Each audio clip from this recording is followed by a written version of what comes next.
Okay, so off camera I've been messing around with this carburetor and the governor, trying to get maximum power at the top end.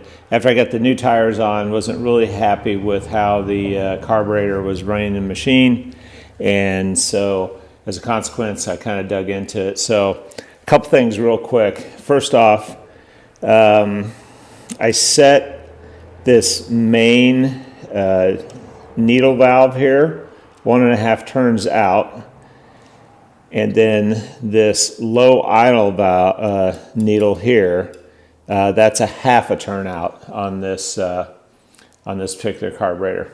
The other thing was in adjusting on the intake side on the carburetor, the throttle flap, there's 3 holes, and I put it in the center hole here. And then if you look over here, I'm on the bottom left on the governor arm. Additionally, down in the spring, you can see I'm 3 down on the governor spring.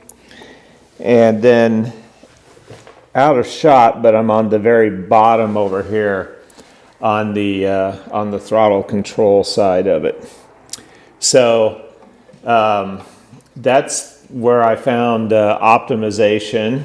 And then finally what I did was the governor wasn't operating the carburetor very well, so I adjusted that. There's a little slotted set screw right here. I loosened that up and I moved this arm. It was originally up against the intake part of the manifold, and I moved the governor arm about 1/4 inch to the left, and then tightened that bolt back down. And I think that combination has set me up well to really take this machine, get up in the morning, and go out and blow some snow with a lot of confidence here. So I'll see you when that happens. But right now I'm going to put this machine back together and start it up for you. Okay, so before I do a cold start here, I wanted to get you the serial number on this machine so you could have a good shot of it.